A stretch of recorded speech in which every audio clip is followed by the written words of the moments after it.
Bakit tila sa Kamara, dito mismo sa Senado at sa ilang media ay hindi pa din nila kayang sambitin ang pangalan niya? Pues, sasabihin ko, Martin Romualdez.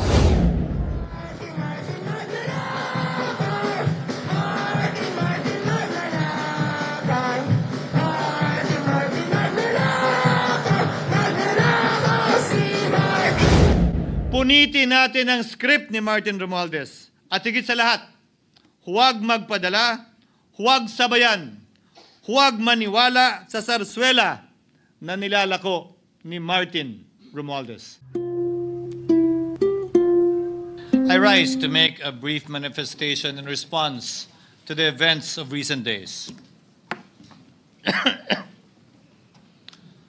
Ginoong Pangulo, meron po tayong kasabihan sa wikang Pilipino. Kapag nagturo ka ng daliri sa iba, may tatlong daliri na nakaturo palagi pabalik sa iyo. Sa mga nakaraang linggo, malinaw na nililihis ang galit ng taong bayan tungkol sa mga ghost at substandard flood control projects mula sa mga totoong may kasalanan patungo sa Senado at sa ilang mga miyembro nito. Tila pilit na ginagawang panakipbutas, ika nga at fall guy, at diversyon ang mga senador palayo sa Kamara at sa mga tunay na may sala. Klarong-klaro po ang script nito.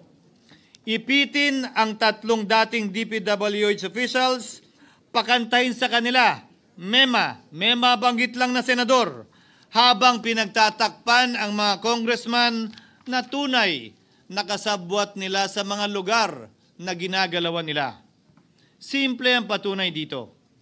Kapanipaniwala ba na wala silang kinausap na kahit isang congressman nakaupo na totoong may hawak ng mga distrito sa lugar na ginalawan nila sa hinaba-haba ng testimonya nila dito o sa Kamara? Banggit sila ng banggit, name drop sila ng name drop ng pangalan ng senador. Maski na klaro naman kung inyong papakinggan na wala silang masabing direktang nakausap o binigyan ng anuman. Lahat ito para lamang ipako ang mga senador sa media at sa publiko at ilayo ang atensyon sa Kamara at mga congressman. Bakit nga ba? Dahil tila mas malaking isda, ika nga, mas mataas, mas kilala ang mga senador kumpara sa congressman? Umaasa sila na maiibsan ang galit ng tao sa kanila, sa kanilang mga anomalya ukol sa flood control at tuluyan na silang makakatakas mula sa anumang pananagutan. Isang tao lamang, Ginoong Pangulo, ang nasa likod ng script at sarswelang ito. Siya ang dahilan ng kaguluhan, pagkakaaway-away, pagkakawatak-watak na ngayon yumayanig sa ating bayan, maprotektahan lamang ang sarili niya. Ang pangalan niya ay matagal nang bulong-bulungan sa bawat sulok ng bansa, pero ngayon, unti-unti nang sinisigaw ng taong bayan.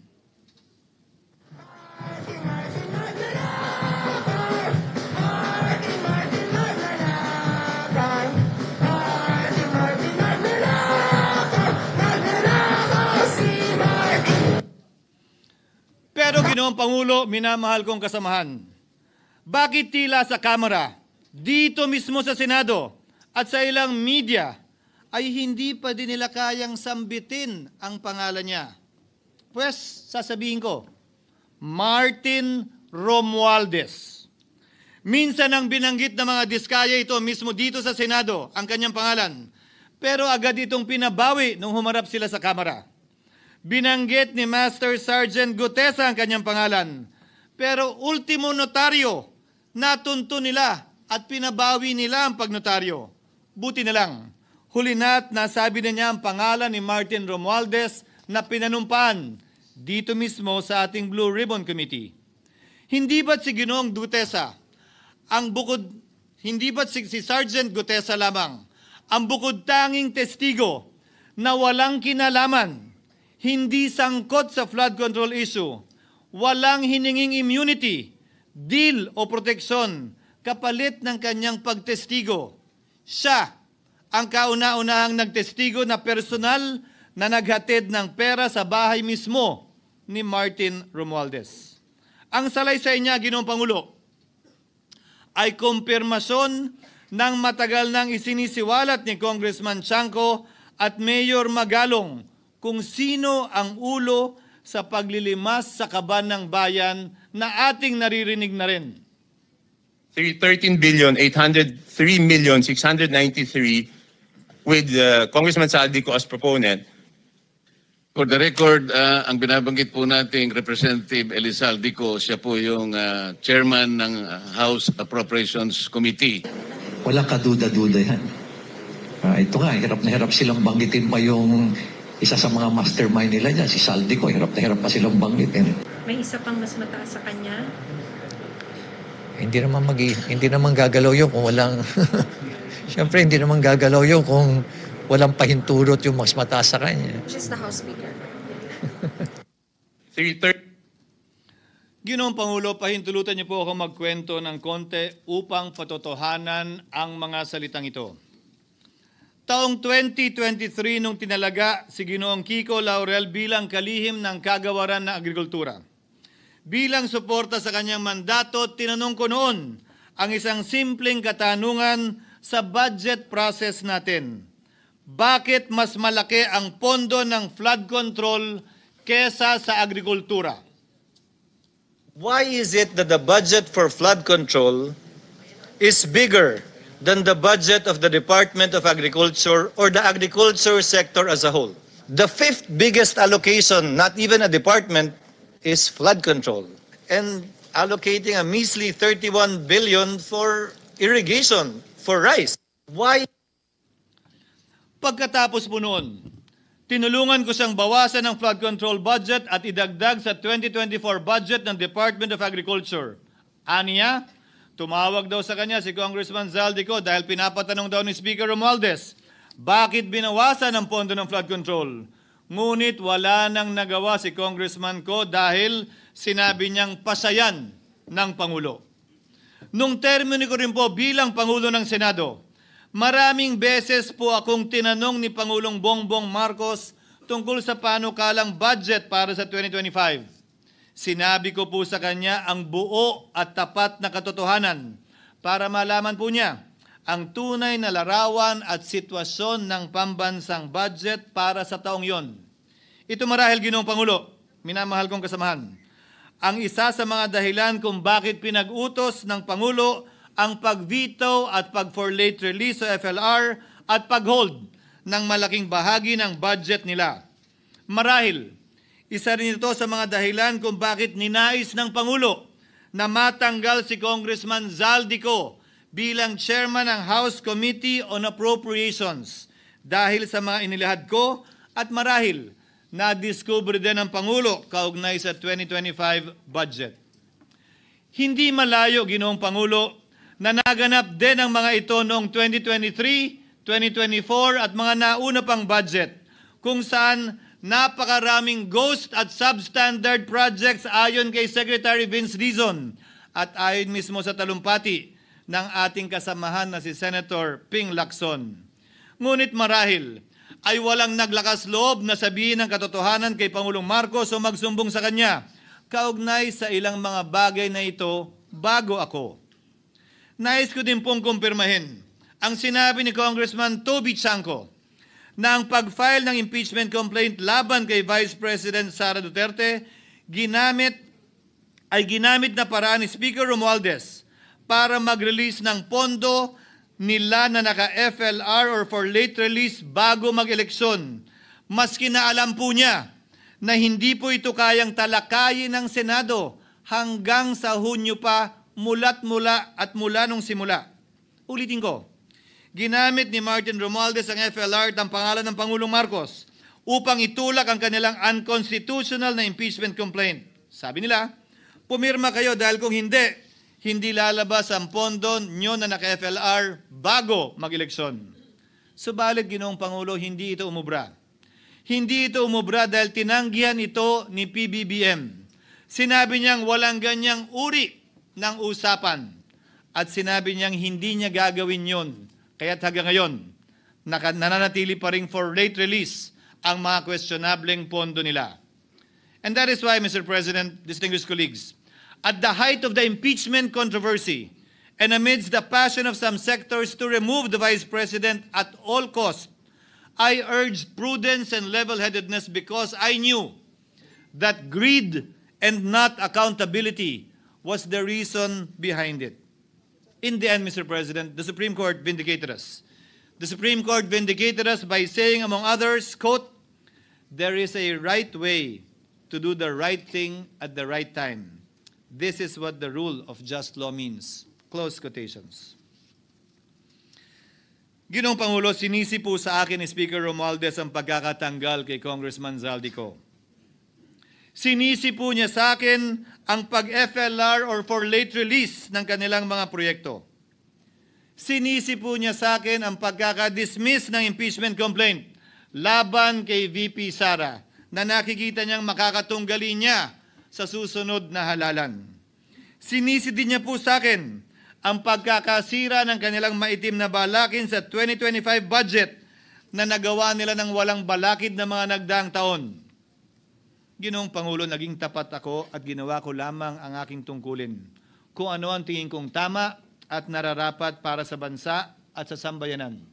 Subalit, sa kabila po nito, nagsimula na ang lahat ng bira, paninira at kaso laban sa akin at sa Senado. At ang nasa likod ng lahat ng ito, walang iba kung hindi si Martin Romualdez.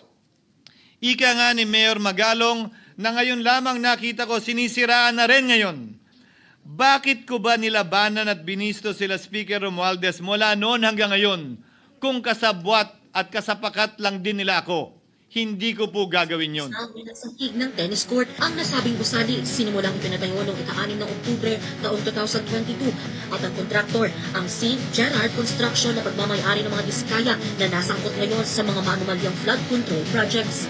Dahil dito, kwenasyon ng ilan ang pagiging special advisor ni Mayor Benjamin Magalong sa ICI. Lalabanan ko ba yung anlalakas na yan, sila Speaker? Lalabanan ko ba yung mga mayayaman na yan?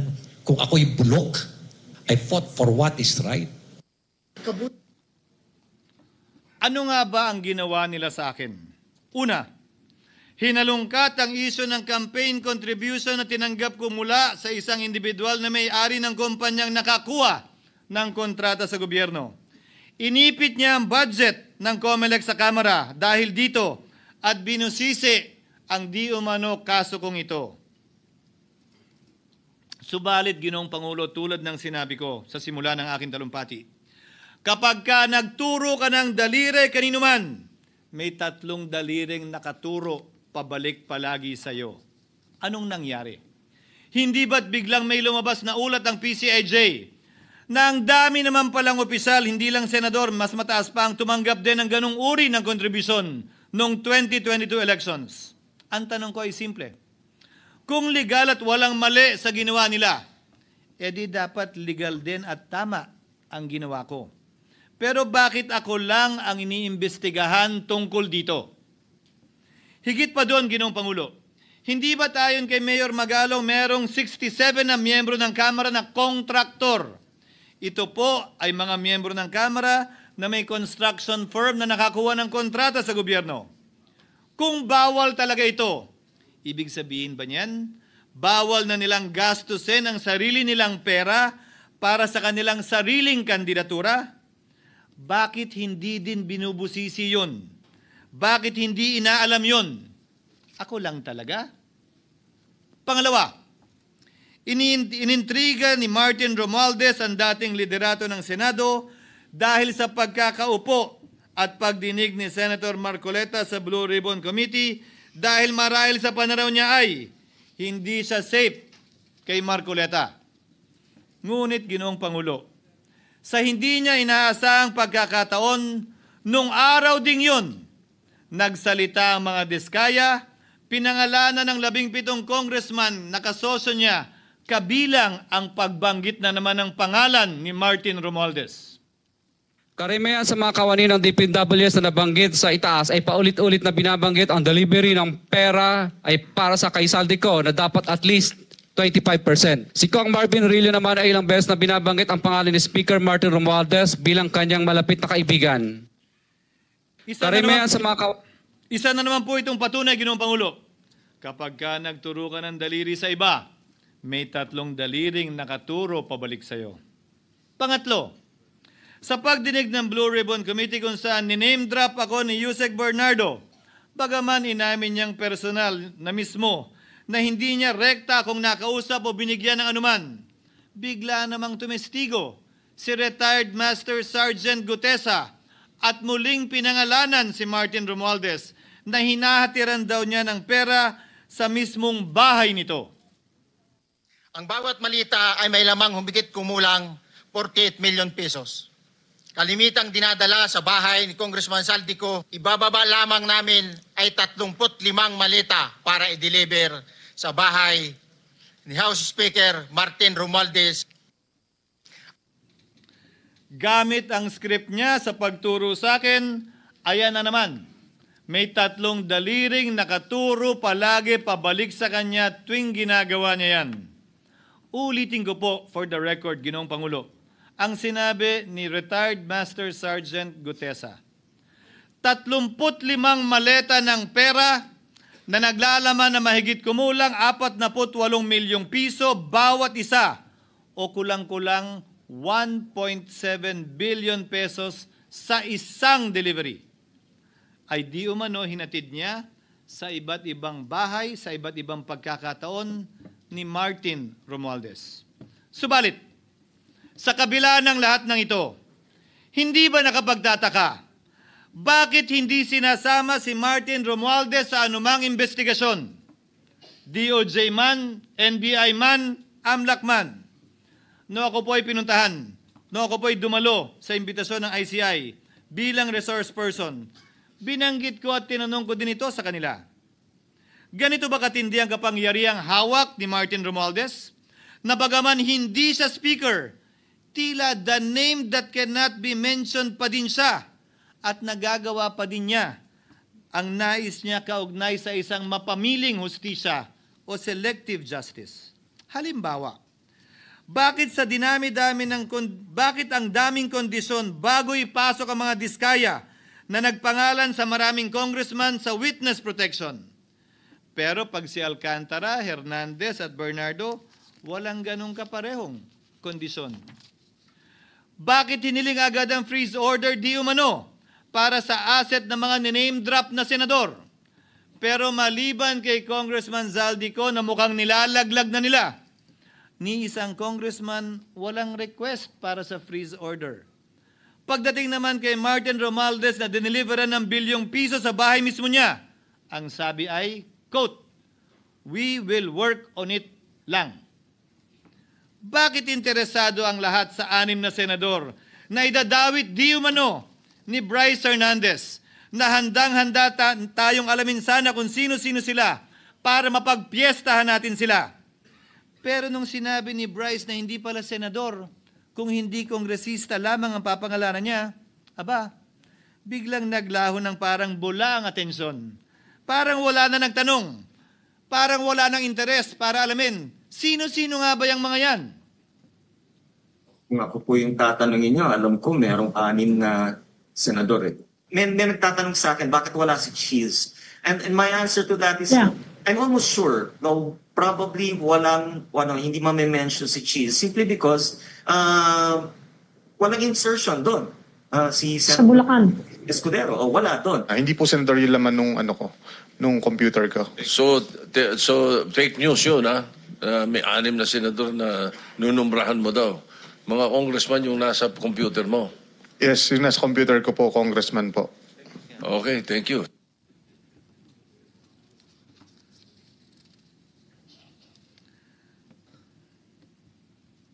Nagkataon lang ba, Ginoong Pangulo, na ang mga nakaupong senador na dinidiinan sa ngayon ay ang dating Pangulo, dating pro tem, dating punong mayoriya ng Senado, na lahat nagkataon din lang ba na bumoto kontra sa depektibong impeachment ni Vice President Duterte o talagang tinumbok lang kami?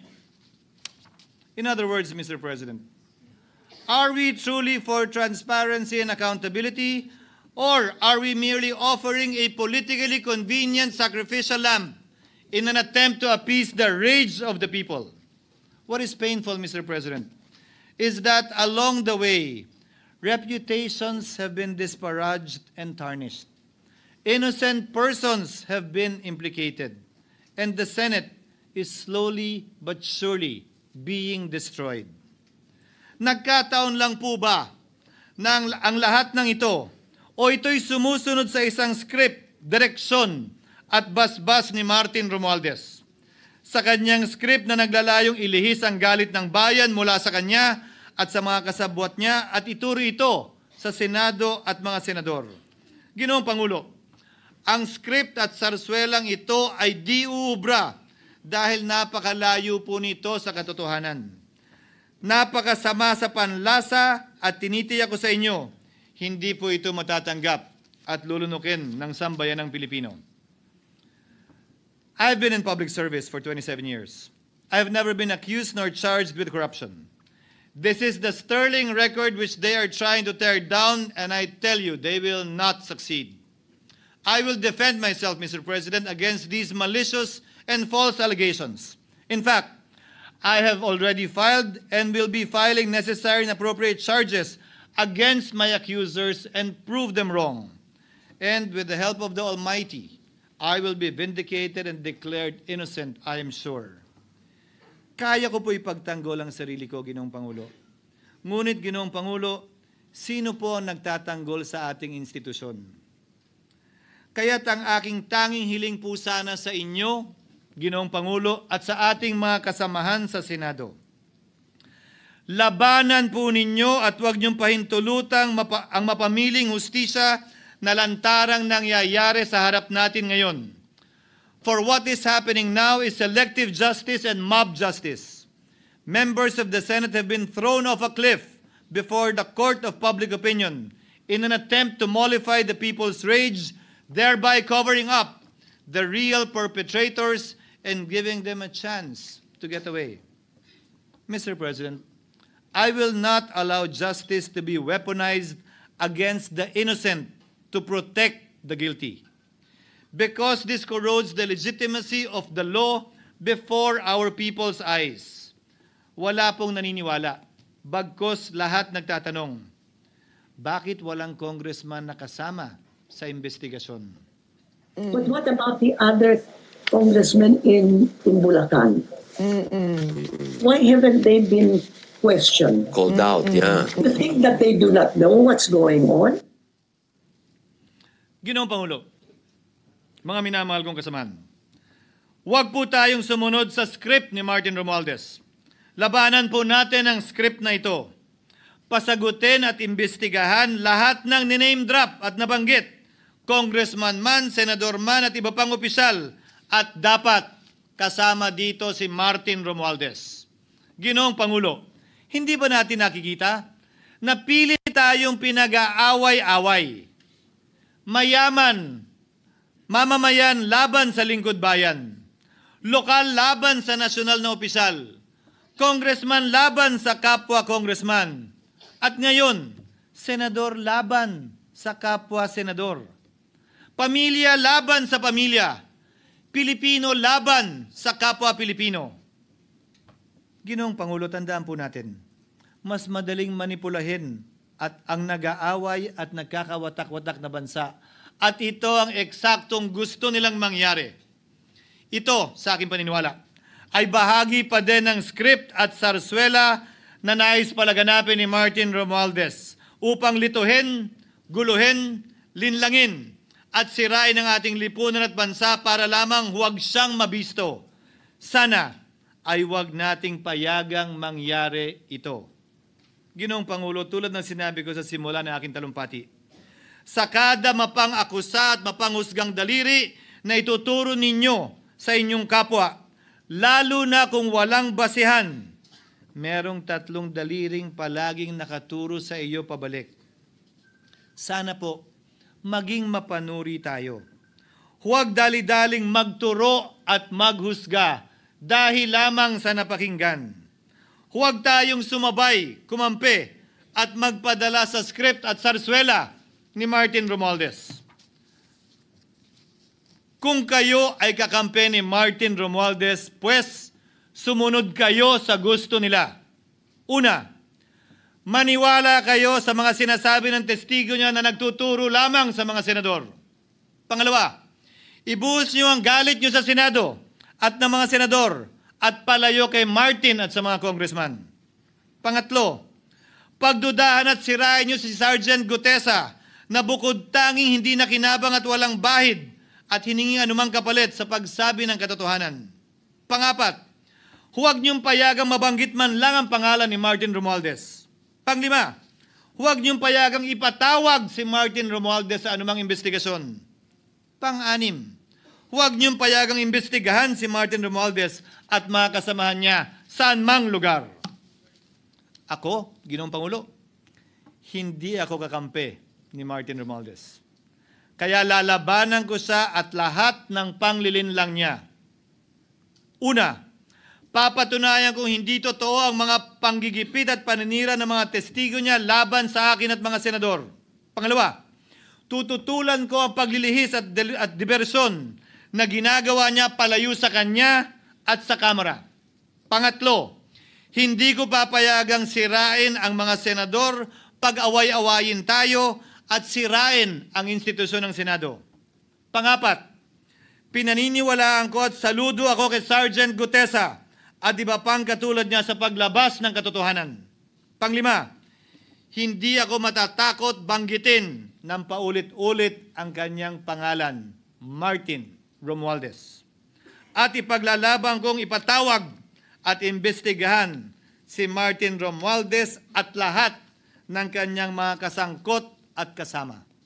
Ginoong Pangulo, mga minamahal kong kababayan, kung nais niyong lumitaw ang katotohanan, kung nais niyong panagutin ang tunay na salarin, kung nais po niyong makulong ang tunay na may kasalanan, huwag ninyong kampihan si Martin Romualdez. Punitin natin ang script ni Martin Romualdez. At higit sa lahat, huwag magpadala, huwag sabayan, huwag maniwala sa sarswela na nilalako ni Martin Romualdez. Maraming salamat po, Ginoong Pangulo, at magandang hapon po sa ating lahat. Thank you, Senator Francis Chis Escudero. Majority Leader. May I ask for a minute to suspension, Mr. President? Session is suspended for 1 minute.